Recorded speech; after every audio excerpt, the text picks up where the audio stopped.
जय जगन्नाथ। तो आज आम मोहिनी एकादशी विषय श्रवण करवा। आपण मैंने जानी एकादशी व्रत होचंदे सब व्रत मान भितर श्रेष्ठ। आ साधु सन्थ महात्मा माने बड़ा आदर पूर्वक एकादशी व्रत को पालन करते। मासक 2टा एकादशी पूर्णमी पर 11 दिन थे एवं अमावास्या पर 11 दिन की थे, शुक्ल पक्ष कृष्ण पक्ष 2टी एकादशी। तो आम आज जो एकादशी विषय आलोचना करुचे ये हूँ बैशाख शुक्ल पक्ष एकादशी, यहाँ को मोहिनी एकादशी कहा जाए। ये एकादशी महिमा बहुत वर्णना कराई सुंदर भाव में।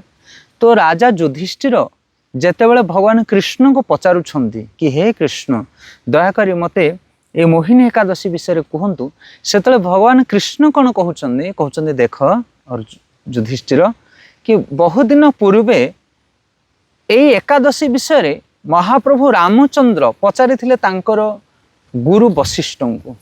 जेतेबेले रामचंद्र महाप्रभु माँ सीतांकर विरह वेदना को ग्रहण करुथिले, अयोध्या नरपति हेबा पर मध्य सीता माता को से त्याग करथिले लोक कथा को नहीं, एवं माँ सीता वाल्मीकि आश्रम रे रहुथिले। से समय अयोध्यापुरी राजगादी रे एका एका थिले रामचंद्र। आउ सेतेबेले तांको बहुत विरह पीड़ा थिला, बहुत भल पाउथिले से माँ जानकी को, किंतु समाजर धर्म अनुसार से सीता को परित्याग करथिले। तो यही समय से तांकर कुल गुरु वशिष्ठ को पचारि हे गुरुदेव दयाकरी मते ए मोहिनी एकादशी महिमा विषय कहतु। तो सेठी वर्णना आसছে एभली भाव में कि सीतांकर विरह जनित बहु दुख भोग करी दुखवशत आपण को ही जिज्ञासा करुअछि। एक कथा श्रवण करी वशिष्ठ देव कहले हे रामचंद्र तुम्हें उत्तम प्रश्न करिअछ।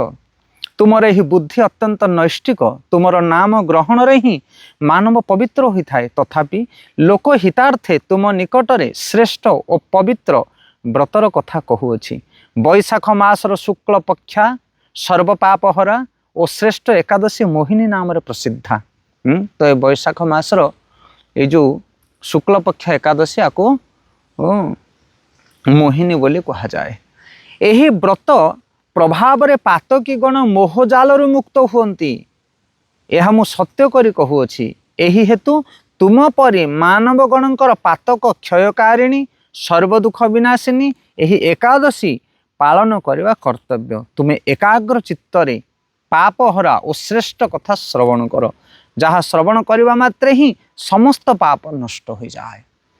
तो ये वशिष्ठ कहते रामचंद्र को हे रामचंद्र तुम्हें एते पवित्र जे तुमर नाम को ग्रहण कले सब पाप विमोचन हो जाए। तुम्हें एते शुद्ध एते पवित्र, तथापि तुम्हें कौन पाई श्रवण करुच? कारण जन जगतर मंगलार्थे अन्य मानकर शिक्षार्थे तुम्हें प्रश्न मत पचारुच, तथापि तुम्हें यहाँ श्रवण कर। यही एकादशी को जदि जने श्रवण करे महिमा को, ताहले तार समस्त पाप तत्क्षणात नष्ट हो जाए। सरस्वती नदीर रमणीय तटरे भद्रावती नामक एक मंगल प्रदानकारिणी पुरी बा राज्य अच्छी। तो भद्रावती नाम रे गोटे राज्य अच्छी कोठी ना सरस्वती नदी कूल भद्रावती। चंद्रवंश उद्भव धृतिमान नामक एक राजा राजत्व करुथिले। चंद्रवंशर जने राजा थिले, तांको ना होछि धृतिमान। से राज्य रे से राजत्व करुथिले। से ही राज्य रे धनपाल नामक जने समृद्धिशाली और पुण्यकर्मा वश्य रहुथिले। धनपाल धनपाल नामक गोटे वश्य, वश्य मानकर कर्म है गीतार भगवान कहते गोरक्षा कृषि वाणिज्य वश्य कर्म स्वभावज। तो ये वश्य कौन करुथिले ना बहुत सुंदर भाव में तांकर कृषि कर्म करुथिले। से नलकूप जलाशय उद्यान मठ और गृह निर्माण कराइथिले। से विष्णु भक्ति परायण और शांत स्वभाव संपन्न थिले। तो ये जो थिले धनपाल नामक वश्य ये बहुत धार्मिक प्रकृतिर थिले। कूप खनन करवा, पोखरी खोलिबा, मठ मंदिर निर्माण करवा, ये सब सत्कार्य से धन को विनिर्भय करुथिले। धार्मिक लोक थिले एवं कृष्ण भक्ति परायण थिले। सुमना द्युतिमान मेधावी सुकृत और दुष्ट बुद्धि नामक 5टी पुत्र थिले तांकर। पंचम पुत्र दुष्ट बुद्धि सर्वदा महापाप रहित महापाप रत रहिला। से परस्त्री संगी बेश्यासक्त लंपट दूत क्रीड़ा आदि बासना शक्त थिला। देवार्चन ब्राह्मण और पितामाता सेवार तार मन नथिला। ସେ ଅନ୍ୟାୟ କାର୍ଯ୍ୟରେ ରତ, ଦୁଷ୍ଟ ସ୍ୱଭାବ, ପିତୃଧନ କ୍ଷୟକାରକ, ଅଭକ୍ଷ ଭକ୍ଷକ, ସୁରାପାନରେ ସର୍ବଦା ମତ୍ତ ରହିଲା। ତ ଇଏ ଯେଉଁ ଧନପାଳ ନାମକ ବୈଶ୍ୟ ଥିଲେ ତାଙ୍କର 5ଟି ପୁତ୍ର ଥିଲେ ବହୁତ ଗୁଣବାନ, କିନ୍ତୁ ଗୋଟିଏ ପୁତ୍ର ଥିଲା ସେ ବହୁତ ଦୁଷ୍ଟ ବୁଦ୍ଧି। ତା ନାମ ଯେମିତି ତାର କାମ ବି ସେମିତି ଦୁଷ୍ଟ ବୁଦ୍ଧି। ବୁଦ୍ଧି ଆମମାନଙ୍କର ଅଛି, କିନ୍ତୁ ସେ ବୁଦ୍ଧିକି ଆମେ କ'ଣ କରୁଛେ ନା ଖରାପ ବ୍ୟବହାର କରୁଛେ। ଯେମିତି ଗୀତାରେ ଭଗବାନ କହୁଛନ୍ତି ମାୟା ଅପହୃତ ଜ୍ଞାନ। ଜ୍ଞାନ ଅଛି କଳିଯୁଗର ଲୋକଙ୍କ ମୁଣ୍ଡରେ, କିନ୍ତୁ ସେ ଜ୍ଞାନକୁ ସବୁ ମାୟା ହରଣ କରି ନେଇଛି। ସେଥିପାଇଁ ସେଇ ଜ୍ଞାନକୁ ସେମାନେ ଅସତ ବ୍ୟବହାରରେ ଲଗାଉଛନ୍ତି। କ'ଣ କ'ଣ କରୁଛନ୍ତି ଦେଖନ୍ତୁ। ଯେଉଁମାନେ ବିଷ୍ଣୁ ଭକ୍ତ ପରାୟଣ ନ ହେବେ ସେମାନଙ୍କର ଏଭଳି ଦୁର୍ଗୁଣ ରହିବ। ଦେବାର୍ଚ୍ଚନ, ବ୍ରାହ୍ମଣ, ପିତାମାତାଙ୍କର ସେବା ଏସବୁ କାର୍ଯ୍ୟ କରିବେ ନାହିଁ କଳିଯୁଗ ଲୋକ। ଆମମାନଙ୍କର ସେଇ ଦୁର୍ଦଶା। ଦେବାର୍ଚ୍ଚନ, ଦେବତାମାନଙ୍କର ଅର୍ଚ୍ଚନ କରିବା ଦରକାର, ବିଗ୍ରହ ସେବା କରିବା ଦରକାର। ଦେବାର୍ଚ୍ଚନ ଏବଂ ବ୍ରାହ୍ମଣ ଓ ପିତାମାତାଙ୍କର ସେବା, ଯେଉଁମାନେ ବିଜ୍ଞ ବ୍ରାହ୍ମଣ, ପଣ୍ଡିତ, ଗୁରୁ ଏମାନଙ୍କର ସେବା କରିବା ଦରକାର, ପିତାମାତାଙ୍କର ସେବା କରିବା ଦରକାର। ମନୁଷ୍ୟ ମାତ୍ରକେ ଏସବୁ କାର୍ଯ୍ୟ କରୁନଥିଲା ଦୁଷ୍ଟ ବୁଦ୍ଧି। ଯାର ବୁଦ୍ଧି ଦୃଷ୍ଟ ସେ କ'ଣ ପାଇଁ କାର୍ଯ୍ୟ କରିବ? ଆଉ କ'ଣ କରୁଥିଲା ସିଏ ନା ସେ ପର ସ୍ତ୍ରୀ ସଙ୍ଗ କରୁଥିଲା, ବେଶ୍ୟାସକ୍ତ ଥିଲା, ଲମ୍ପଟ ଥିଲା, ଦୂତ କ୍ରୀଡ଼ା ଆଦି କରୁଥିଲା। ଏସବୁ କାର୍ଯ୍ୟ ତ ଆଜିକାଲି ସମାଜରେ ଚାଲିଛି ପ୍ରବଳ ମାତ୍ରାରେ। ସେଇଥିପାଇଁ ତ ଶାସ୍ତ୍ରରେ ସବୁ ବର୍ଣ୍ଣନା କରାହେଇଛି। ଏଭଳି କର୍ମ ଯେଉଁମାନେ କରନ୍ତି ସେମାନଙ୍କର କେମିତି ଉଦ୍ଧାର ହେବ? ଯାହାର ଦୁଷ୍ଟ ବୁଦ୍ଧି, ମନ୍ଦ ବୁଦ୍ଧି, ସେମାନେ ଏଭଳି କାର୍ଯ୍ୟ କରନ୍ତି। ପିତୃଧନ କ୍ଷୟକାରକ, ଅଭକ୍ଷ ଭକ୍ଷକ। ପିତୃଧନ ପିତାଙ୍କର ସମ୍ପତ୍ତିକି କ୍ଷୟ କରିବା। ଆଜିକାଲି ଯେଉଁ ୟଙ୍ଗଷ୍ଟାର ସବୁ ବୁଲୁଛନ୍ତି ଯୁବକମାନେ, ଦେଖୁଛନ୍ତି ଆପଣମାନେ ସବୁ ଗାଡ଼ି ମୋବାଇଲ ନେଇକି ବିଭିନ୍ନ ପ୍ରକାର ରଙ୍ଗ ଢଙ୍ଗରେ ଚାଲୁଛନ୍ତି। ଏ କ'ଣ ସେମାନଙ୍କର ନିଜ କମେଇ? ନା। ଯେଉଁମାନେ ଲହୁ ଲୁହାଣ ହେଇ ପରିଶ୍ରମ କରି ଧନ ରୋଜଗାର କରିବେ ସେମାନେ କେବେ ହେଲେ ଏଭଳି ଭାବରେ କୁପଥ ଗମନ କରି ଧନ ଖର୍ଚ୍ଚ କରିବେ ନାହିଁ। ଯେଉଁ କହନ୍ତିନି କଳା ଧନ, ଅଧର୍ମେ ଉପାର୍ଜିତ ଧନ ଧର୍ମରେ ନୁହେଁ ପ୍ରୟୋଜନ। ଯଦି ଅଧର୍ମ ଉପାୟରେ ପିତାମାତା ଧନ ରୋଜଗାର କରିବେ ତାହେଲେ ସେଇ ଧନକୁ ନେଇ ତାଙ୍କର ପୁତ୍ର ପୌତ୍ରୀ ମାନେ ଏଭଳି କୁକର୍ମରେ ରତ ହେବେ। ଆଉ ମନ୍ଦ ବୁଦ୍ଧି ସମ୍ପନ୍ନ ହେବେ ତାଙ୍କର ପୁତ୍ର ପୌତ୍ରୀ ମାନେ। ତ ଏଇଭଳି ଭାବରେ ଇଏ ଯେଉଁ ପିତୃଧନ କ୍ଷୟକାରକ, ପିତାଙ୍କର ଧନକୁ କ୍ଷୟ କରୁଥିଲା। ଅଭକ୍ଷ ଭକ୍ଷଣ, କଦର୍ଯ୍ୟ ଜିନିଷ ଖାଉଥିଲା, ମାଛ ମାଂସ ଯେ ସୁରାପାନ ଏ ନୁହେଁ ମନୁଷ୍ୟ ଭୋଜନ। ଆଉ ଧନ୍ୟାଢ ଲୋକମାନେ ଏଇଟାକୁ ବେଶୀ ପସନ୍ଦ କରେ, ଏସବୁ ଅଭକ୍ଷ ଭକ୍ଷଣ ଖାଇବେ, ସୁରାପାନ କରିବେ। ଏଭଳି ଭାବରେ ସବୁବେଳେ ମତ୍ତ ରହୁଥିଲା। ସେ ବେଶ୍ୟା କଣ୍ଠରେ ହସ୍ତ ସଂଲଗ୍ନ ଅବସ୍ଥାରେ ପଥ ମଧ୍ୟରେ ଭ୍ରମଣ କରୁଥିଲା। ଦେଖନ୍ତୁ ବେଶ୍ୟାର କଣ୍ଠରେ ହସ୍ତ ମାନେ ଗୋଟେ ବେଶ୍ୟାର କାନ୍ଧରେ ହାତ ରଖିକି ସେ ରାସ୍ତାରେ ଯାଉଥିଲା। ନିର୍ଲଜ ଯାହାକୁ କୁହାଯାଏ। ଆଜିକାଲି ଆମେ ମାର୍କେଟରେ ମଧ୍ୟ ସେଭଳିଆ ଦେଖୁଛେ। କିଭଳି ଭାବରେ ଯେଉଁ ସ୍ତ୍ରୀ ପୁରୁଷମାନେ ଯାତାୟାତ କରୁଛନ୍ତି, ରଙ୍ଗ ଢଙ୍ଗ ସଙ୍ଗ କଦର୍ଯ୍ୟ ହେଇଯାଇଛି। ଏଇଭଳି ଅବସ୍ଥା, ଏ ଦୃଷ୍ଟ ବୁଦ୍ଧିର ଯେଉଁ ଗୁଣ, ତାର ଏଇ କୁସ୍ୱଭାବ ଦର୍ଶନ କରି ପିତା କ୍ରୁଦ୍ଧ ହୋଇ ତାକୁ ଗୃହରୁ ବାହାର କରିଦେଲେ। ଆତ୍ମୀୟ ସ୍ୱଜନ ମଧ୍ୟ ତାକୁ ପରିତ୍ୟାଗ କରିବାକୁ ନିଜ ଦେହର ଅଳଙ୍କାର ଆଦି ବିକ୍ରି କରି ଜୀବନ ଅତିବାହିତ କଲା। ଆତ୍ମୀୟ ସ୍ୱଜନ, ପିତା ମାତା ସମସ୍ତେ ତାକୁ ପରିତ୍ୟାଗ କଲେ। ଆଉ କଲା ପରେ ସେ କ'ଣ କଲା? ତା ପାଖରେ ଯେଉଁ ଅଳଙ୍କାର ଥିଲା, ଯାହା କିଛି ଧନ ସମ୍ପତ୍ତି ଥିଲା, ତାକୁ ସେ ଖର୍ଚ୍ଚ କଲା ବିକି ଭାଙ୍ଗିକି। କିଛି ଦିନ ପରେ ଧନ କ୍ଷୟବଶତଃ ସେ ତିରସ୍କୃତ ହୋଇ ବେଶ୍ୟାଗଣଙ୍କ ଦ୍ୱାରା ପରିତ୍ୟକ୍ତ ହେଲା। ସେତେବେଳେ ଧନ, ବସ୍ତ୍ରହୀନ, କ୍ଷୁଧା ପୀଡ଼ିତ, ଦୃଷ୍ଟ ବୁଦ୍ଧି ଚିନ୍ତା କରିବାକୁ ଲାଗିଲା, ମୁଁ ବର୍ତ୍ତମାନ କ'ଣ କରିବି, କୁଆଡ଼େ ଯିବି, କିପରି ଅବା ଜୀବନ ଧାରଣ କରିବି। ଅବଶେଷରେ ସେ ନିଜ ଗ୍ରାମରେ ଚୋରି କାର୍ଯ୍ୟ କରିବାରୁ ଦିନେ ରାଜ ପୁରୁଷଗଣଙ୍କ ଦ୍ୱାରା ଧରା ହୋଇ ପିତାଙ୍କ ଗୌରବରୁ ମୁକ୍ତ ହୋଇଗଲା। ତ ଯେତେବେଳେ ତାଙ୍କର ପିତା ଏବଂ ତାଙ୍କର ନିଜ ଲୋକମାନେ ତାଙ୍କୁ ପରିତ୍ୟାଗ କଲେ ଦୃଷ୍ଟ ବୁଦ୍ଧିକୁ, ସେତେବେଳେ ସେ ଆଉ ଉପାୟ କିଛି ନ ପାଇ ଯାହା ଥିଲା ଧନ ସମ୍ପତ୍ତି ଅଳଙ୍କାର ତାକୁ ବିକ୍ରି କରି ଖାଇଲା, ପିଇଲା। ତାପରେ ଶେଷରେ ସେସବୁ ଯେତେବେଳେ ସରିଗଲା ସେ ଭାବିଲା ଚୋରି କରିବି। କାରଣ ଅଭ୍ୟାସ ବଦଭ୍ୟାସ, ଅଭ୍ୟାସ ଯେତେବେଳେ ବଢ଼ିଯାଏ ସେତେବେଳେ ଆଉ ତାକୁ ବ୍ରେକ୍ କରି ହୁଏ ନା। ମନ୍ଦ ବୁଦ୍ଧି। ପିତାର ଧନ ଅଛି, ମଦ ଖାଇଲ, ମାଂସ ଖାଇଲ, ବୁଲିଲ, ବେଶ୍ୟାସକ୍ତ ହେଲ, ପିତାର ଧନ ସରିଗଲା, ତାପରେ ଧନ କୁଆଡ଼ୁ ଆସିବ? ଚୋରି କରିବ। ଆଜିକାଲି ତ ସମାଜରେ ଚାଲିଛି ଏଭଳିଆ ଘଟଣା, ଦୁର୍ଘଟଣା। ତ ଏଭଳି ଭାବରେ ସେ ଚୋରି କରୁଥିବା ସମୟରେ ତାଙ୍କ ଗାଁରେ ରାଜକର୍ମଚାରୀମାନେ ସେମାନେ ସିପାହୀମାନେ ଧରି ପକାଇଲେ। କିନ୍ତୁ ଧରିବା ପରେ ଦେଖିଲେ ତାଙ୍କ ବାପା ହେଉଛନ୍ତି ଧାର୍ମିକ ଭକ୍ତ, ଅନ୍ୟ ଭାଇମାନେ ସତ୍ସ୍ୱଭାବ ସମ୍ପନ୍ନ। ତାଙ୍କର ଏସବୁ ଗୁଣକୁ ଦେଖି, ପିତାଙ୍କର ଆଉ ଭାଇଙ୍କର ଗୁଣକୁ ଦେଖି ତାକୁ ସେମାନେ ଛାଡ଼ିଦେଲେ ରାଜକର୍ମଚାରୀମାନେ। एहीपरि भाव में केते थर धरा हो मुक्त होला परे जेतेबेले से चौरवृत्ति परित्याग कला नाही सेतेबेले राजा ताकू कारागृह रे श्रृंखलाबद्ध करी रखिले। विचार रे से कषाघात दंड भोग कला। काराभोग परे अन्य उपाय न होई बणरे प्रवेश पूर्वक पशुपक्षी बद्ध करी सेमानकर मांसरे उदर पूरण करने को लगिला। एहीपरि भाव में पूर्व जन्म कृत पापर फलस्वरूप दुष्ट बुद्धि युक्त हो घोर पापरे लिप्त है। ओहो देखु बारंबार जो चोरी कला से सिपाही मैंने थरे अधे सीना छाड़देवे तुम बापा भाई भल बोली बारंबार जो चोरी कर कौन हम अवस्था तापर कौन कले ना राज कर्मचारी नहीं पकईदे जेल भितर आउ जेल भितर बहुत कष्ट पाइला ता भितर से लुचिकी छपिकी बाहरी गला जंगल भितर पशिला पशु पक्षी मानक मारिकी खाइबा को लागिला। देखुन अभ्यास केते भयंकर। श्रील प्रभुपाद आमर भक्ति उपदेशामृत पुस्तक लिखुचंदी भावार्थ रे कहते देखु जो माने बुद्धिमान लोक से माने शुणिकी छाड़देवे एटा पाप एटा करबा कथा नुह मिछ कहवा पाप से शुणिबा बंद करदे चोरी करवा परधन चोरी करवा पाप ताको शुणिबे से छाड़दे से होचंदी बड़ बुद्धिमान श्रेष्ठ लोक आ ताठारु जो माने टिके गालुआ टिके बुद्धि अल्प से माने शुणिकी छाड़िबेनी से माने देखिकी छाड़िबे किए गोटे चोरी करके धूम माड़ खाउथिबे पछाड़ी आ ता कोन पय माडुछंदी ना कारण चोरी करथिला कुटा खाउची ओ बाबा रे बाबा चोरी कले एमिति कुटा आउ ताहाले मु चोरी करबिनी से टिके आउ टिके मंद बुद्धि अल्प बुद्धि आसीए जड़े शुणिकी छाड़ जड़े देखिकी छाड़ आउ जड़े देखला पर भी छाड़बनी से भाव हाँ सीए धरा पड़गला बोली मुझे धरा पड़ी ना कौन चलवा चोरी करवा से चोरी कर जिते निजे खाइब गोबा से छाड़ ना लो बापा आउ चोरी फोरी कम हेनी बर माटी हाणीबे बर भिक मागी खाइबे आ चोरी करबिनी। तो जड़े देखिकी सुधुरी गला शुणिकी सुधुरला आउ जड़े देखिकी सुधुरला आउ जड़े निजे खाइके अनुभव कर सुधुरला।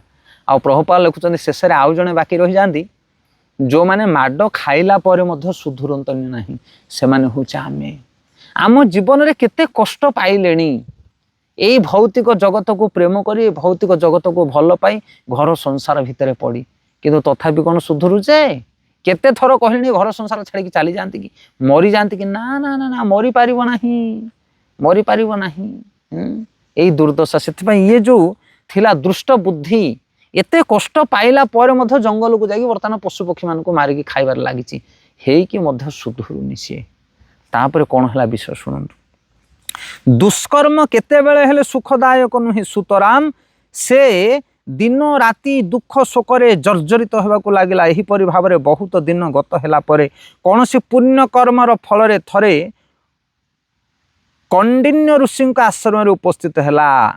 बैशाख मास ऋषिवर गंगा स्नान करी आश्रम अभिमुखे प्रत्यावर्तन करुथिले।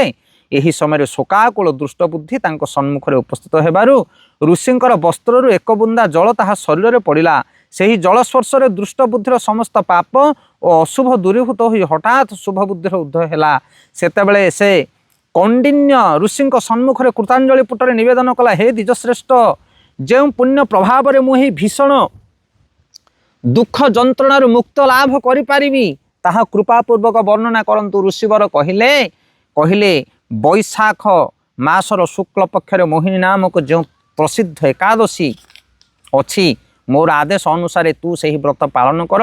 यही व्रत फल मानवगण बहु जन्म अर्जित मेरुतुल्य पापराशि क्षय प्राप्त होता है। तो ये भाव से जंगल रही पशुपक्षी मान को मारिक मांस भोजन करुए दिन अतिबाहित होता है किंतु पाप जो मैंने करेंगे कष्ट से मैंने पाइबे जंत्रणा भोग करेंगे।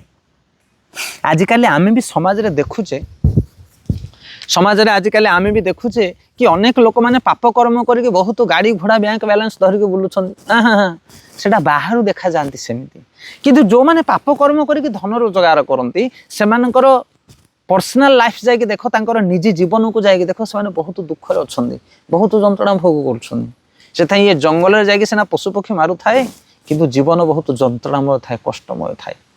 अकस्मात थरे से कौन कला गोटे ऋषिवर को दर्शन कला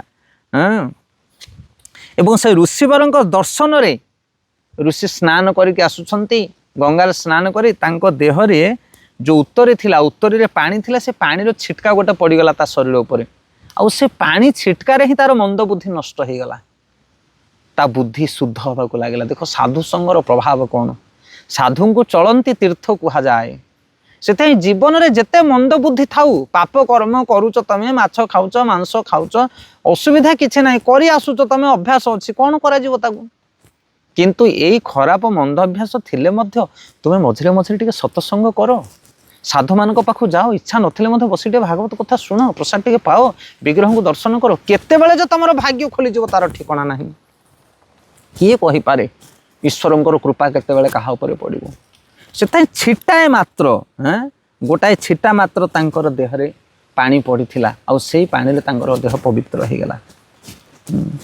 कौंडिन्य ऋषि कौंडिन्य ऋषि जो तांकर तप प्रभाव फल जोगु ये जो दुष्ट बुद्धि तार हृदय परिवर्तन होगा लगिला एवं से जिते पचारुची कि हे ऋषिवर मु बहुत जंत्रणा पाऊँ बहुत कष्ट पाऊँ मो जीवन में मु सुखी नहीं दयाकोरी आपण मते किसी कहतु मोर पाप को विनाश करने सुनिया आमार दुख वैष्णव ठाकुर आमा लगी कृष्ण आवेदिवे न प्रचुर वैष्णवर आवेदने कृष्ण दयामय एहेन अधम प्रति हवे न सदय कबे श्री चैतन्य मरे करिवे न दया कबे आमी पाइब वैष्णव पद छाया सुंदर भजन से मनुष्य मानकर कर्तव्य होची वैष्णव मान चरण जाके दुख निवेदन करवा दरकार तुम कौन समस्या अच्छे वैष्णव मान को कह देख गोटे चुटकी से सब हाल करदे सुनिया आमार दुख वैष्णव ठाकुर आमा लगी कृष्ण आवेदिवे न प्रचुर वैष्णव मैंने आम भगवान को प्रार्थना करेंगे मंद बुद्धिटार बुद्धि शुद्ध हो जाऊ तुम उद्धार हो तुम उद्धार हम से पाखे से तपस्या गुण रही शक्ति रही प्रभाव रही तुम उपर निश्चित प्रभाव पड़ो एवं आमर प्रतिदिन आम सका भागवत क्लास पढ़ुचु तो से विदुरंकर कथा विदुर जेतेबेले हस्तिनापुर रे धृतराष्ट्र दुर्योधन को केते बुझेला पाप रास्ता जाओनी पांडव मान को राज्य भाग दियो किंतु विदुरंकर कथा केही सुनले नहीं विदुर महात्मा थिले से जमराजंकर अवतार धर्मराज सी केते कथा से बुझेले माने केही सुनले नहीं तापर से चली गले राज्य त्याग करके बहुदिन भ्रमण करी जेतले आसिक पहुँचुंट कुरुक्षेत्र युद्ध सरी जाइए समस्त मृत्युवरण करिसेंती किंतु ये जो जन्मांध धृतराष्ट्र सी आहरी राज्य छाड़ी जाइनी देख 100 पुओ मरीगले तार हो राज्य छाड़ी जाइनी से विदुर जिते देखिले मुंडे हाथ मारे कहले अरे कि भलिया लोक तुम्हें कि गृह आसक्त कि राज्य आसक्त तुम्हें हाँ के भली उद्धार हम तुम कहले 100 पुओ मरीगले जो राज्य से राज्य तुम्हें आहरी पड़च भीम हाथ भोजन खाऊच जी तुम 100 पुओ को मारी हाँ ये भलिया कथा बहुत घोर कथा से कहले आउ ये कथा को सुनला पर धृतराष्ट्र सांगे सांगे से राज्य त्याग करके चली गले गांधारी धृतराष्ट्र पछरे कुंती महाराणी मध्य चलीगले से हिमालय को चलीगले तपस्या करने तो प्रभुपाद लिखुंट आचार्य मैंने कहते कि विदुर एते दिन तीर्थ भ्रमण कलापर तांको देहरे जो आध्यात्मिक शक्ति थिला से शक्ति जोगु आज विदुरंकर वाक्य को धृतराष्ट्र ग्रहण कर पारुछंदी से आमर साधना शक्ति जदि सठिक थी ताहले आम बाणी की शुणी अन्य मान हृदय रे परिवर्तन आसो आ जो कौंडिन्य ऋषिंकर जो तपस्या तार प्रभाव रे ए घोर पापी दुष्ट बुद्धिर हृदय रे मध्य भक्ति संचारित है कार्पुण्य भाव आसला ये हूँ महत्वपूर्ण कथा से जो मैंने तपस्वी जो मैंने साधु रियल साधु से संग आम करवा दरकार ताहले आमर दुष्ट बुद्धि निवारण हम आमको उपाय कहे तो ऋषिवर कहते तुम्हें कौन कर ना तुम्हें यही मोहिनी एकादशी व्रत को पालन कर ताहले तुम समस्त प्रकार पाप नष्ट हम पूर्व जन्म जिते कुकर्म कर फल तुम्हें कष्ट पाउच से सबू पातक नष्ट हो महामुनि वशिष्ठ कहले कौंडिन्य ऋषिंकर वाक्य श्रवण कर दुष्ट बुद्धि प्रसन्न चित्तरे से व्रत पालन कला हे नृपश्रेष्ठ रामचंद्र यही व्रत पालन रे से निष्पाप है से दिव्य देह धारण पूर्वक गरुड़ पृष्ठ आरोहण करी सर्व उपद्रव सहित वैकुंठ धाम को गमन कला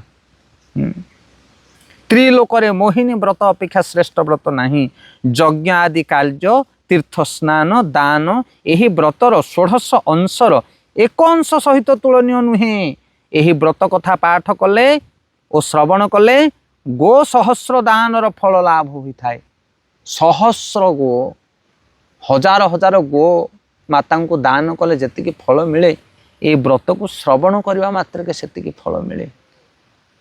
तो ये कहते रामचंद्र को मुनिश्रेष्ठ वशिष्ठ कहते हे रामचंद्र ये व्रत को जो दुष्ट बुद्धि ग्रहण करिछि पालन करिछि सेतले तार समस्त पाप नष्ट होइछि आ गरुड़ पृष्ठ रे विराजमान करी से वैकुंठ धाम को जाइछि। विचार करंतु आपण माने सेथि पई ए व्रत को ए जो एकादशी व्रत को जदि आमे गंभीरता पूर्वक ग्रहण करिबा ताहले आम जीवन रे थिबा दुष्कर्म दुष्पापर फल सब विनाश होबा आमे निश्चित भाବରେ हरिचरण को प्राप्त होबा। तेणु आपण मानकु निवेदन आपण माने अन्य दुनिया प्रकार व्रत उपास जदि पारुछन्ते करूछन्ते न करूछन्ते अलग कथा किंतु एकादशी व्रत को समस्त करंतु दयाकरी। 8 वर्ष रु 80 वर्ष पर्यंत लोक माने एकादशी व्रत पालन करि परिबे। एकादशी बहुत सुंदर व्रत आपण फलमूल खाई पारिबे पणा पानी पी पारिबे एकादशी अनुकल्प सेवन प्रसाद पाई पारिबे। बहुत सुंदर व्रत भगवान नाम कीर्तन करेंगे शास्त्र अध्ययन करेंगे हरिनाम कीर्तन करेंगे। आपण मैंने जदि आहरी एकादशी विषय जानापी चाहूँ ताहले आपणकर निकट पाखापाखि जो वैष्णव मैंने जो मैंने अच्छा से सहित संलग्न हूँ सहित मिशंतु आपण व्रत विषय आहरी बहुत भल रकम बुझेदेवे। आमर चैनल में एकादशी बरणी पूरा दि जाइए। ये सुंदर पुस्तक ये पुस्तक एकादशी सब विषय वर्णन करा जायछि। ये पुस्तक जदि आपण पाखे अच्छे ताहले आपण मैंने पाठ करी आ विषय जानीपर। बहुत बहुत धन्यवाद। जय जगन्नाथ जय जगन्नाथ जय जगन्नाथ। हरे कृष्ण।